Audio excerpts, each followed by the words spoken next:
Hello, everyone, and welcome back to the Self Storage Podcast. I'm your host, Scott Meyers, and this podcast is sponsored by the Self Storage Private Money Summit coming up August 5th through the 7th in Dallas, Texas. We're going to peel back the curtain on how we successfully raise private capital to fund the growth of our portfolio in our new environment, which, as we all know, has benefited our industry greatly. Look, there has never been a better time to invest in self-storage, and my team and I have been preparing for the opportunities that this market would provide the seasoned self-storage investors, and that time is now. We have amassed a huge war chest of private equity partners since the last recession in order to be prepared for the next one, and you owe it yourself to do the same. If you're ready to go pro and give yourself all the funding you'll need to grow your portfolio, then you need to join me and my team in Dallas, August 5th through the 7th for the only private money event focused 100% on self-storage from the team who has amassed over $160 million in assets. Early bird tickets are available right now by going to selfstorageinvesting.com/private money. That's selfstorageinvesting.com/private money to grab your discount tickets before the special promotion goes away and before we sell out. That's selfstorageinvesting.com/private money to get 2 tickets at the special early bird pricing, and I look forward to seeing you in Dallas. This is the Self Storage Podcast, where we share the knowledge and skills from the industry's leading investors, developers, and operators to help you launch and grow your self-storage business. I'm your host, Scott Meyers, and over the past 16 years, we have acquired, developed, converted, and syndicated over 2 million square feet of self-storage nationwide with the help of my incredible team at selfstorageinvesting.com, who has helped thousands of people achieve greatness in self-storage. Mark Jackson, fondly known as MJ, has become the go-to valuation specialist for real estate investors. MJ has been investing since 2000 and has closed several $1 million in his own portfolio, both domestically and internationally. And in 2006, he founded InvestorComps to help others conduct their own valuations. MJ is also a speaker and trainer and is actively growing his portfolio in several countries outside the U.S. He's also married to his lovely bride, Lynn, and they have 5 children, and MJ is passionate about golf, triathlons, and spending time with God. So without further ado, please enjoy my conversation with MJ Jackson. Hey, MJ, welcome to the show. Scott, absolute pleasure to have a time to care and share with you, man, without a doubt. Well, it's been a while since we've seen each other live, and you and I have been saying that a lot recently to some of the folks that we talked to on our shows here. But I'm thankful that we were able to get together here. And what I wanted to share with my friends is long time coming. You know, a whole lot of folks are always asking us, you know, how do we know what is the best market? Everybody wants to know what is the self-storage Oz out there and the best place with no competition and high demand and high rental rates. And so I thought, well, you know, there's, you know, the answer is always it depends, and start looking in your backyard first. But, you know, first of all, what are the pieces to that? And that's what we're going to get into today, because you are a master at that. But what I'd like you to do is, first of all, share a little bit about your background. Folks, MJ and I go way back, as we discussed on the intro here.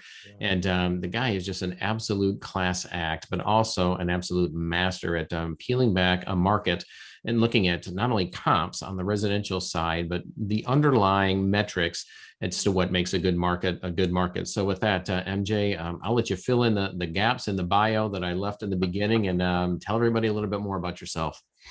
Yeah, I mean, the part I like best about the bio is, you know, it's not so what we do, it's who we are. You know, dad, husband, uncle, you know, grandfather now, all that kind of good stuff.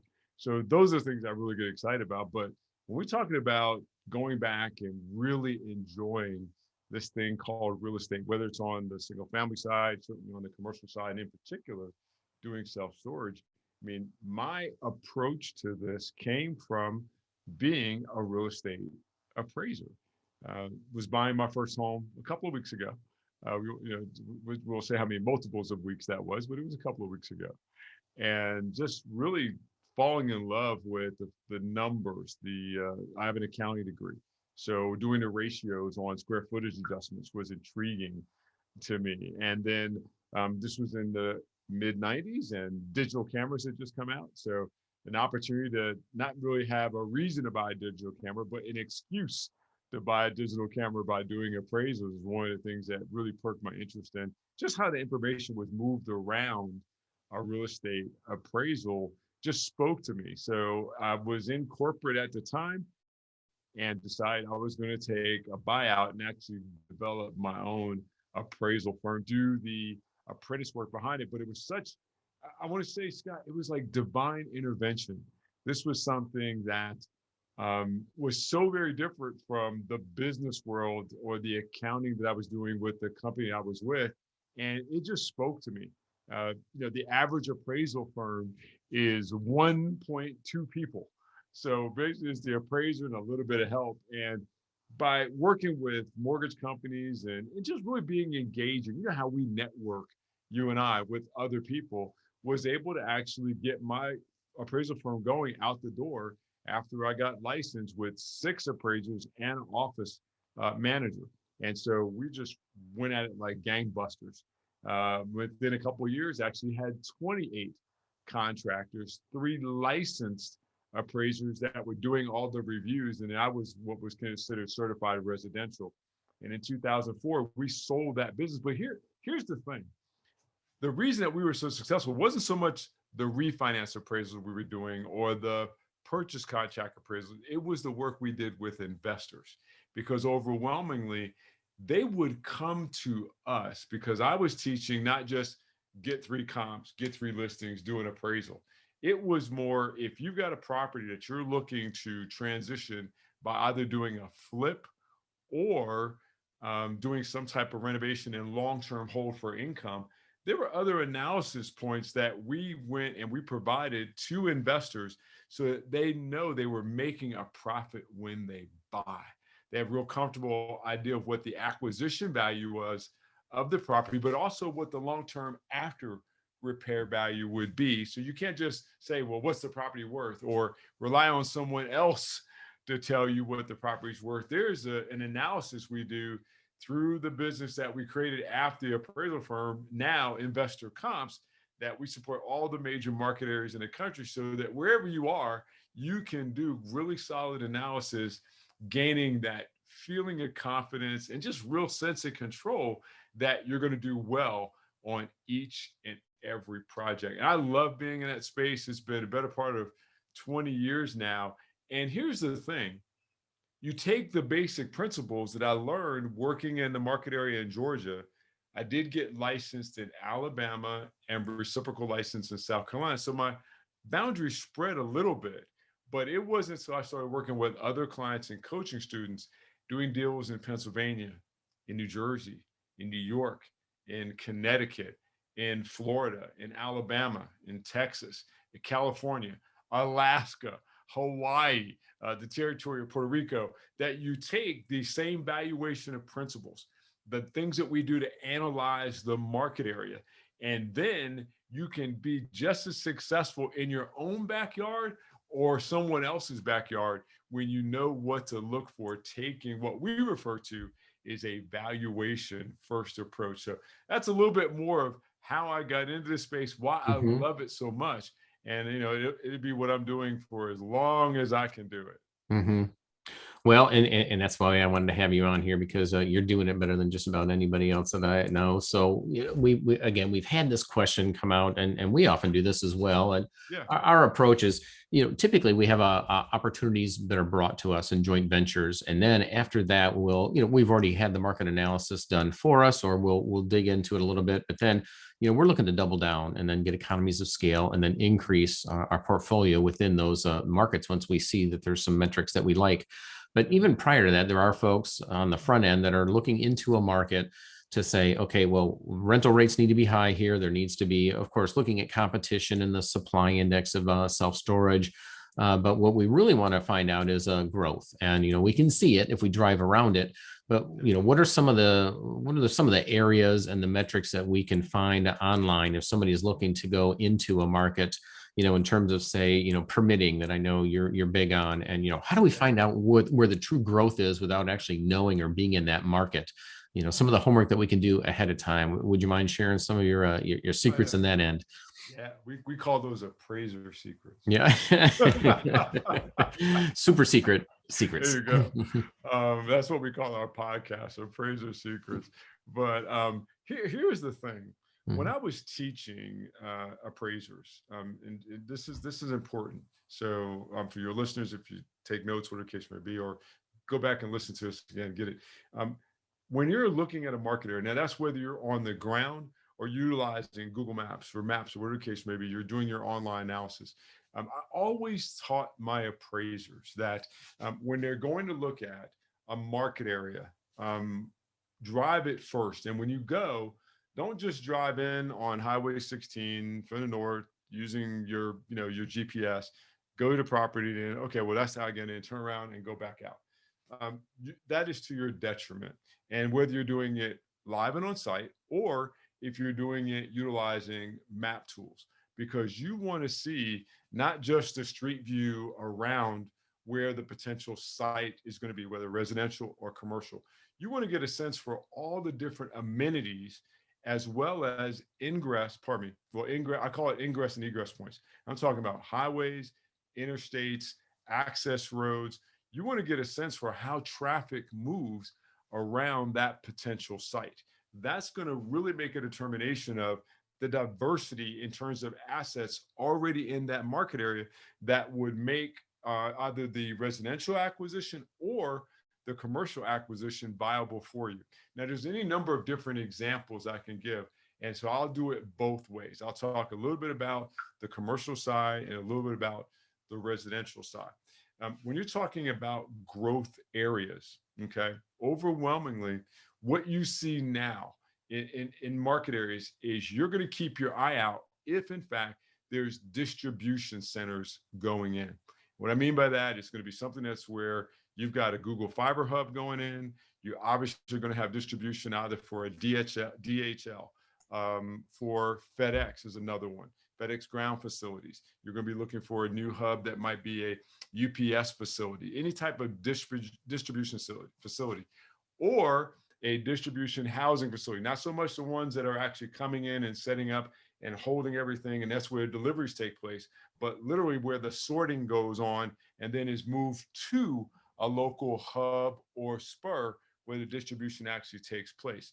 I can tell you, I was just in the Atlanta market area. And while I was there, I took a flight and went down to Tampa to check on some properties. And when you're in these market areas, it's so important not just to have, I got to get to this spot and that's where I'm going. You want to see what is actually happening in the market area, whether it's somewhere you formerly lived, or certainly if it's the first time you're going there. If you're seeing raw ground where there's all new foundation going in, fences up, and it's going to be a distribution center, that is a good sign. If you're in a situation where you're not seeing that on the commercial side, at the very least, you want to still see some type of not office space, but big box realty. And the best one to look for is going to be either Target, Walmart, or a BJ's or a Costco. Definitely want to be looking for those dynamics. Those are going to be keys that you could be very, very viable in that commercial market area. Now, on the residential side, a little bit different. We're always looking for places of worship. That actually speaks for the type of diversity and or the family life that actually exists in a certain community. We're always going to be looking for who is the main purveyor, who's the grocer. And then we want to have at least two of those. In the Atlanta market, we're always looking for either Publix and Kroger within some type of proximity to each other. When we're out west, we're looking for King Super and then Albertson. Those are the big ones. So you want to know those markets. It does take a lot of research. If you've got a site, a real tip is, a lot of us use Google Maps. When you find a site, just go back on the menu to the left where it's directions and then click on nearby and just drop in grocery store and then see how those amenities are related to the site that's your development, commercial or residential, is going to go in. That's going to be really important stuff. The other thing that we do, and this applies to both residential and on the commercial side, is your best friend is always going to be the building permit office. When I was doing a lot of appraisals for investors, early 2000s, things like that, most of their inventory is going to be existing older homes. The biggest detriment or challenge they could have is if they're doing some type of regentrification, flip, redevelopment project, where literally there's a set of land where there's already a subdivision permit going in with 1,000 houses. That's the worst thing that could happen to them. So when we're looking at those deals, the list, if you don't do this within a certain time frame, you're going to run into challenges because everyone's going to want the new home in the community with the amenities, so on and so forth. So look and communicate with the building permit office nearby. in the space in which you're engaging in, you would want to ask if in fact there are any other permits for development of storage. And if there are, where are they going to be located? That's going to be one of those keys as you're vetting a project for Scott to actually deploy capital in it.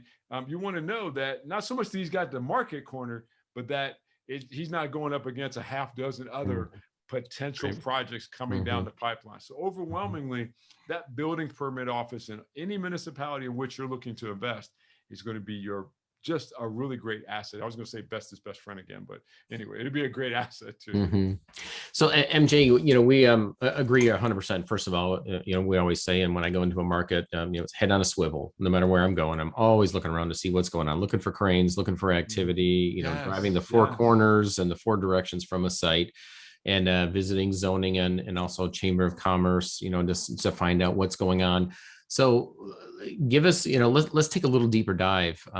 If you're looking online and or, calling or stopping into an office, if you have an existing project or a reason to, what else, what are the questions to ask to draw more information out of these folks, to maybe get a little deeper inside information as opposed to what's already out on the website or what maybe listed on the wall inside of the zoning office?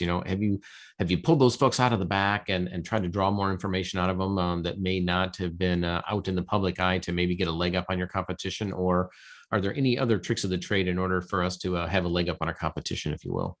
Well, there's actually a strategy to it. So we're always looking, when we get somebody on the phone, and it's just personality, relationship driven. I'm always looking to engage with that individual on a personal level before I ever ask a business question. And right now, given the times that we're still going in through 20 and 21, the first thing I ask is, how are you and your family? Has anyone been ill? Is everybody okay? And I just let them go.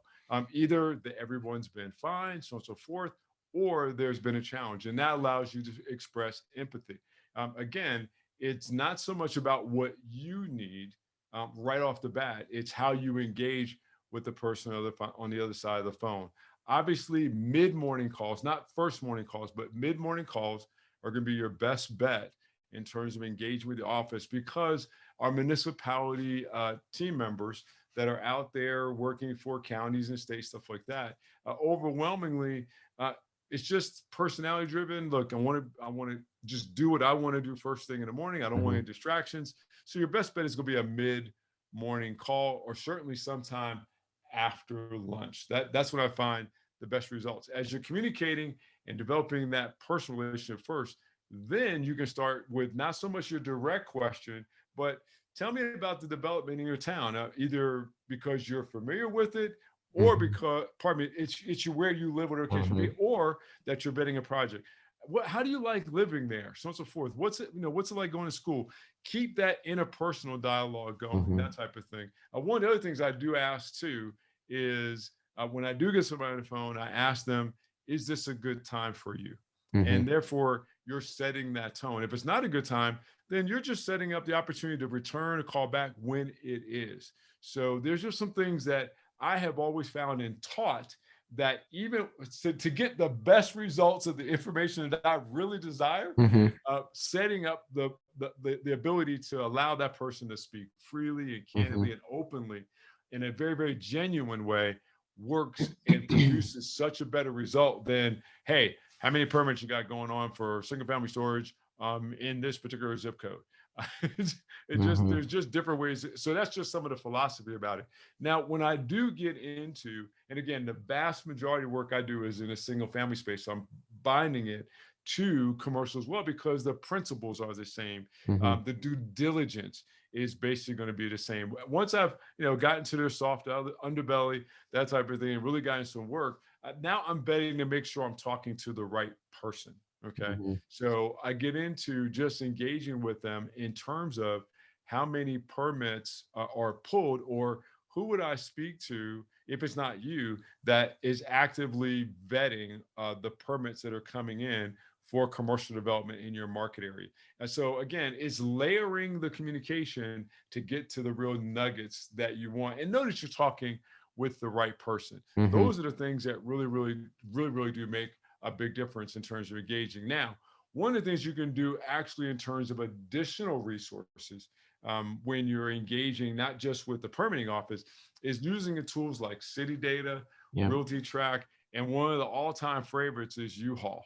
You Mm-hmm. can always see where are the populations moving to, and then where are Mm-hmm. populations moving from. Now, the beautiful part about storage is that it actually works in both settings, Mm-hmm. because whether someone is, pressed or whatever their reason is to utilize storage, whether they're moving out because they've got to get some stuff out of a commercial property, out of a residence, and they just can't move it right then, they're going to need storage. If they're coming in or establishing business, I mean, the storage is used in so many different ways. Mm-hmm. I've used it just when I'm doing renovations. I've Mm-hmm. acquired properties that I bought with windows and wood and doors and all this stuff inside the dwelling. And I want to have that material safely secured while I'm doing the other development on the house. Or maybe I'm having to get permits done and I just wanted to be secure. Those have been the most viable times where I've used storage consistently in my business. And one of the things that affirms I'm in the right location is I'm not having to drive 15 minutes to get to the storage. Mm-hmm. Typically, it's only going to be within somewhere less than 10 minutes, especially for my contractors that have to move everything back and forth. So there's any number of different applications of how and when people use storage, but knowing where movement is happening, city data, city dash data, Realty Track, and certainly U-Haul are great places to get that movement of people data. And then, of course, utilizing good interpersonal engagement with those Mm-hmm. building permit offices to get to the answers that you really need. And it's going to vary based on the style and design of development from storage that's going in. So you can narrow your questions down from there. But overwhelmingly, I'm gregarious. What is it? Not introvert, extrovert. Mm-hmm. So engaging with people on a personal level, I have always found produces things that you wouldn't even ask. They'll say, "Oh yeah, let me tell you this too." So that's an extra nugget that you may have Mm-hmm. completely not been expecting to get, but comes because you've been interested in them as compared to just going after what you want. Mm-hmm. Well, Mark, and I guess for the guests out there, Mark and I have been at this for a little while, and we both follow Mr. John Burns, who is always following U-Haul data. And I guess the one piece to add to that is he tracks also the cost of it as well. I mean, usually they go hand in hand, but the rental rates and then parts of the country. And shockingly or not shockingly, those are the markets that are hottest because that's where everybody is moving to. So Yeah. There's another appreciate that. nugget. I hate Mm-hmm. to let me ask this. One of the other things we use, especially when you're talking about not so much tracking population, but tracking rental rates, and that Mm-hmm. is for single family as well as apartments, is Mm-hmm. rentometer.com, Mm-hmm. rentometer.com. And so they'll actually have movement data, but they also can show you whether rents are going up, whether rents are going down, and then median Mm-hmm. rents in different market areas. Rentometer.com, really, really good resource Mm-hmm. as we're doing analysis, on the single family side for, the long-term hold properties we're getting Mm-hmm. that we want to keep clients in for a long time and calculating our return on investment. Same thing in the commercial space is seeing where renters are going and are rents going up, are they going down, stagnant, that type of thing. Really lets you know, okay, I'm doing the right Mm-hmm. due diligence to find out, is this new project going to be viable where Scott says it is? Now you can rely on Scott, but everything is trust but Mm-hmm. verify. Yeah, yeah, and that's key because even our consultants will say if we're going into a market that may be undersupplied, you could get the land for free and build a facility, but if the rental rates aren't there, it's not going to cover the cost once it gets stabilized. And so, another one of the most important aspects of that. And so, and I appreciate the Rentometer. That's I ran across that a long time ago, and honestly, it's something that I haven't revisited in a while. But the other resources, absolutely. So let's talk about now, MJ. What are some of the mistakes people may make in terms of? I mean, let's face it. In any type of commercial real estate you're going to invest in, especially in development, if you're going into this or buying existing, it's one thing to run the numbers on the facility itself or do your projections, but if you miss things in the market, it's never going to get stabilized or never get up to the place where you feel it's going to if the market won't support it. So Right. outside of what you've already mentioned, maybe what are some of the pitfalls that people, have, some of the landmines or the blind spots? I mean, it's one thing to go to get to that data, but what have you seen in terms of people maybe not applying that data, or some of the other blind spots, how they misapplied it? What are some of the gotchas that you've seen from market analysis, which really led to maybe some challenging times for investors because they just didn't dig in? Yeah. And what I'm going to share is actually a personal dynamic. And this is commercial and residential. It applied to both dynamics. And it was one that I didn't even see coming. And we're always looking at, how's the school district rated? Mhm. What schools are around. But there's another level that we have consistently done for the last 14 years. And that is not so much how the schools are rated, but how the school board is rated. In 2007 in Clayton County, the school board lost its accreditation for the entire county. So what that meant was that everyone that was in the high schools, their children applying to colleges, were in a very, very precarious position because their schools were no longer accredited. And it really didn't have anything to do with the teachers. It didn't have to do anything with the quality of the principals, the curriculum, stuff like that. But overwhelmingly, when that school system lost its accreditation, for us, all the homes that we were marketing at that time as lease options for people to actually eventually buy just stopped. It just Mhm. ceased to exist because no one else was going to move into that market area with their children with the advent that their school system wasn't accredited. So Mhm. that's when it's like completely off the radar, Mhm. but it is so vitally important because the teachers, the administrators, they can be doing everything right, but the school board and how they apply their practices can put you on a tailspin. So that's one I know from personal experience, Mhm. that you want to really be in a situation that you're also doing that extra check that normally wouldn't happen. Check on the school board, not just the schools. Mhm. Mhm. Perfect. Perfect.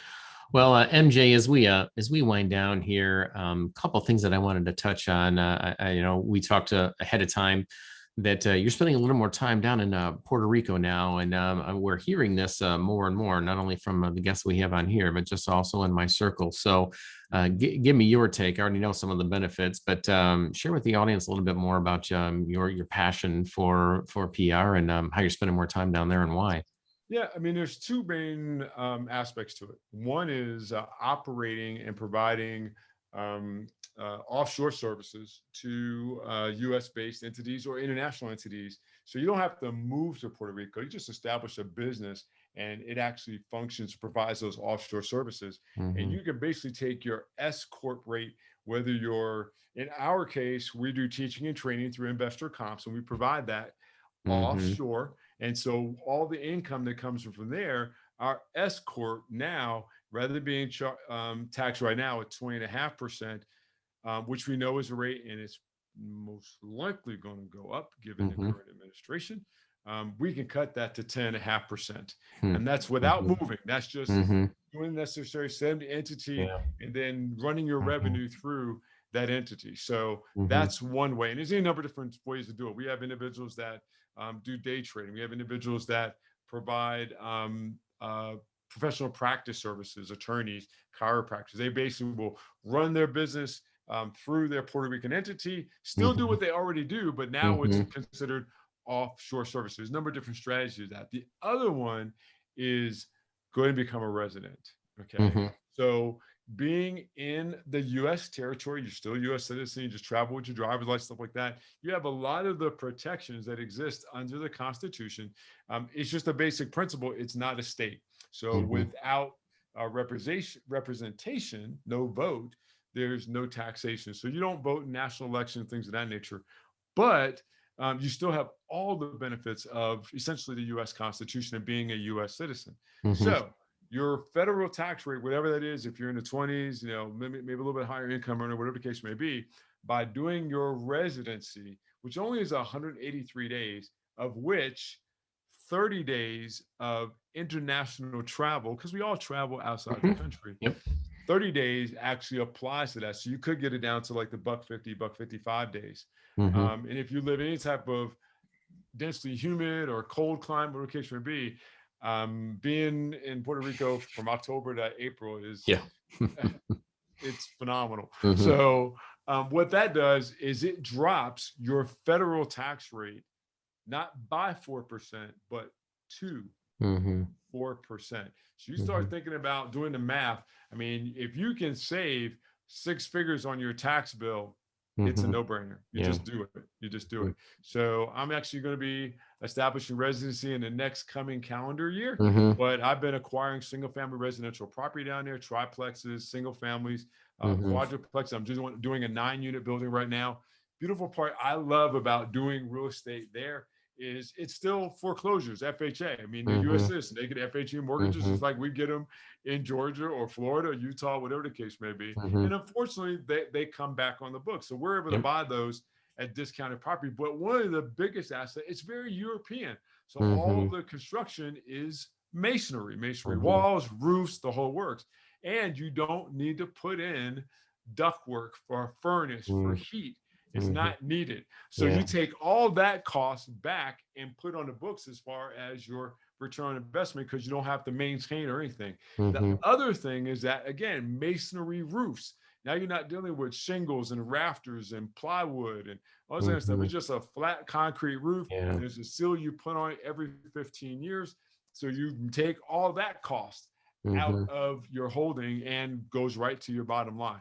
So again, love the single family real estate space. When I got down there and someone introduced to me the aspects of what could be done in terms of tax savings, bringing more to your bottom line, which really just not so much, some of it is, you want to be able to hold on to what you work hard to earn, but what you can do legacy wise. I mean, like I said, I mentioned I'm a grandfather, so there's things I'm able to do now a little bit differently in terms of putting away additional capital for education and for legacy planning, things of that nature that otherwise would be diminished maintaining and continue to pay a higher tax rate. So enjoying all the benefits that are so special about being a U.S. citizen, but doing it just a little bit differently and in a place that is just beautiful to live. Yeah. Well, it's been a number of years since I've been down, and now with the multitude of people that have already doing things that you're doing, and then some, and then also moving down their permanent residence like you are planning to do, it is worth another look. And so I wanted you to at least touch on that. And so hopefully for some folks that have been thinking about it, maybe that is the spark to get them to look into a little bit further. And so MJ, with that, you're always an inspiration. I appreciate your giving heart, and man, a grandfather now, only by the grace of God, and the fact that you are an animal and not only compete in, but just train like a fiend. I am so impressed by anybody that can even train for an Ironman, let alone compete in them like you do as well. And so brother, you are well preserved, and your dedication to that is a key to your longevity and clearly your energy level. So I commend you for that. Oh, Scott, it's a joy. I really appreciate the opportunity to care and share. At any point in time, I can continue to add value to your group. Just let me know. I'd be glad to come back. Well, I appreciate it. I appreciate it. Well, MJ, we were focused on commercial today and talking about appraisals. But appraiser comps, tell me about investor comps and what that looks like, and how folks can get in touch with you and learn a little bit more about what you're doing on that end. Sure. So 2 simple things. Investor comps really is our training, data, and support platform. We actually provide residential real estate valuation, training, and data for all the major market areas across the country, including Hawaii, Guam, Alaska, and of course, Puerto Rico, so that you can actually go in and take what we refer to as that valuation first approach, seeing who the buyers and sellers are in the market area, what mortgages, what's the what is it, the LPB, the unpaid principal balance, if you're doing notes or whatever the case may be on single family property. We work with folks that have done notes, we work folks with non-performing seconds, performing seconds, and of course single family property as well. And then we're always doing training. I mentioned we do our Appraiser Secrets podcast, but speaking of Puerto Rico, we're doing a mastermind 3 days in July, which will be live and virtual, July 22nd through 24th. And that is at investorcomps.com /mastermind.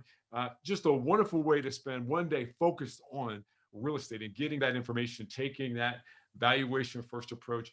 Then a day just finding out about all the different ways to hold on to what you've earned, not just by doing it in Puerto Rico, but other strategies as well, with self-directed IRAs and 1031 strategies, things of that nature. And then for those that will be live, we're actually going out on a catamaran tour, experiencing the full nature of what Puerto Rico is, hitting the barrier islands, going snorkeling, swimming, stuff like that. So it's going to be a great time. I love this space. For me, again, it's purely divine intervention, buying my first home, seeing the appraisal, and then taking that to a vocation that, I wake up excited to go do it. So it's just a joy to be in this space. And it just gives me, like I say, a lot of energy to get up and to go do other things. Competing in those Ironmans is literally just the time, the bandwidth, the resources to go do that is a result of doing real estate, doing it well, knowing that you'll make a profit when you buy. So that's really what InvestorComps is. We have a lot of fun doing it. I and my team. Awesome. Well, MJ, once again, so good to connect, and so good to be able to share your story and what you're doing out there, and open up everybody's eyes to different ways to approach markets and different ways to approach their investing careers by way of reducing taxes. So just appreciate those strategies and all the value bombs. So my friend, looking forward to once everybody gets fully back to traveling again, for you and I getting back together again. But in the meantime, thanks so much. Take care, and we'll see you soon. There you go. Thanks again, Scott. Blessings and joy. Take good care. To you as well. Bye-bye. Hey gang, wait, 3 things before you leave. First, don't forget to subscribe to the Self Storage Podcast and turn on your notifications so you never miss another episode. And while you're there, please leave us a 5-star review if you like the show. Second, be sure to share your favorite episodes and more via Instagram, and don't forget to tag us. And lastly, head to the links in the show description and hit the follow and subscribe button on Twitter and Facebook to get a front row seat as we grow and scale our business and bring you along with us. Take care.